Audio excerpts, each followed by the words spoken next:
বলছিলাম যে da Vinci এই ছবিটা 3 বছর ধরে এঁকেছেন, মোনালিসাকে বসিয়ে রেখে 3 বছর ধরে এঁকেছেন এবং হাসিটা এ নিয়ে বিরাট বিস্ময়কর গবেষণা হচ্ছে। আর আপনাদের প্রার্থী মোনালিসা, প্রথম দিন ওর হাসি দেখে আমি প্রায় কুপোকাত হয়ে পড়েছিলাম। আমি চাই যে গোটা বিধানসভার মানুষ মোনালিসার মতো হাসবেন। এখন গবেষণা হচ্ছে যে মোনালিসা যখন হাসি হচ্ছিল দা ভিঞ্চি, তখন কেউ কেউ গল্প করলেন যে মোনালিসা তখন সন্তান সম্ভবা ছিলেন, গবেষকরা বলছেন। সেই জন্যে তার মুখে আনন্দের হাসি।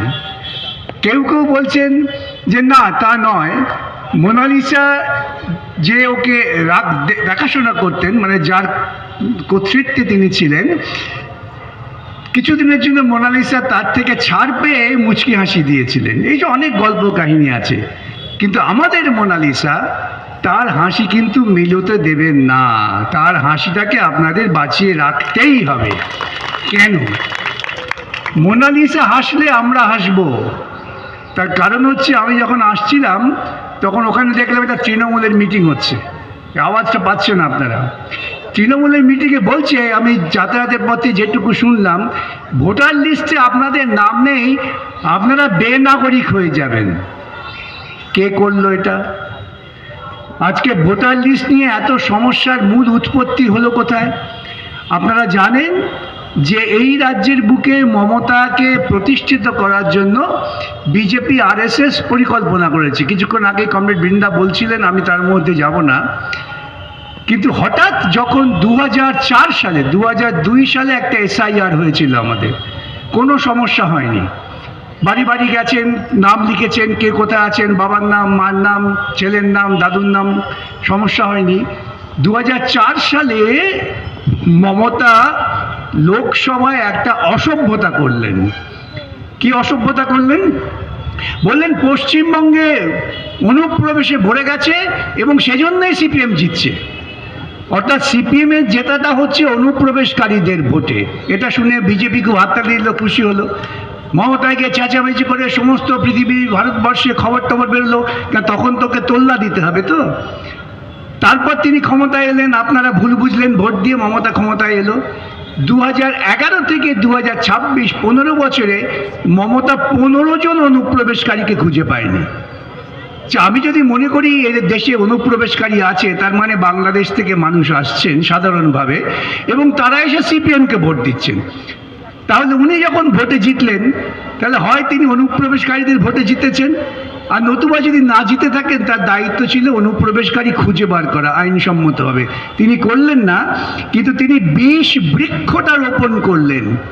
তার ফলটা বিজেপি অপেক্ষা করছিল সুযোগ মতো নেব। এখন বিজেপি যখন দেখছেন যে পশ্চিমবাংলার বুকে তাদের একটু হাত পা ছড়াতে হবে, মমতা যতটা জমি দিয়েছে, এবার আরেকটু বেশি চাই, তখন তারা এই অনুপ্রবেশের তত্ত্বটাকেই খাড়া করলেন। ঘুষপেটিয়া, মোদি বলছেন ঘুষপেটিয়া, অমিত শাহ বলছেন ঘুষপেটিয়া, এবং ঘুষপেটিয়া আইন আছে, আইনসম্মতভাবে খুঁজে বার করলেন না। আমি দাবি করেছি যে ভারতবর্ষে যারা একটানা 5 বছর আছে, তারা সবাই নাগরিক দেশের আইন অনুযায়ী।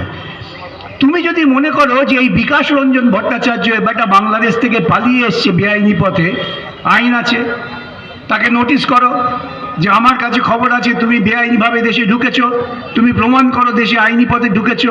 আমাকে গিয়ে প্রমাণ করতে হবে না আমি তো বেআইনি পথে আসিনি, আমি তো এখানে আছে, বাপ ঠাকুরদা জন্মেছিল। হ্যাঁ, বাপ ঠাকুরদা রেফিউজ হয়ে এসেছিল, তাই তোমাকে সেটা প্রমাণ করতে হবে। প্রমাণ করার পর বলতে হবে অতএব তুমি আমার দেশের নাগরিক নও, তুমি অমুক দেশের নাগরিক, তোমাকে সেখানে পাঠিয়ে দিচ্ছি। আপনারা জানেন, কিছুদিন আগে দেখেছেন হয়তো আপনারা, যে আমেরিকা থেকে প্লেনে করে আমাদের কিছু ভারতীয়কে হাতে হ্যান্ডকাফ, পায়ে বেড়ি পরিয়ে আমেরিকা থেকে পাঠিয়ে দিল ভারতবর্ষে। আমেরিকান সরকার কি বললেন? যে এরা আমাদের দেশে ঘুষপেটিয়া। তা আমার দেশের প্রধানমন্ত্রী কিন্তু একবার আপত্তি করেননি। মমতাও কিছু বলে, মমতা তো ওপরে হেডকোয়ার্টার নাগপুর থেকে না বললেও কিছু করতে পারে না। তাহলে সেই পদ্ধতি না নিয়ে ওরা কি করলেন? ওরা বললেন ভোটার লিস্টে নাম তুলতে গেলে কিছু কিছু নথি লাগবে।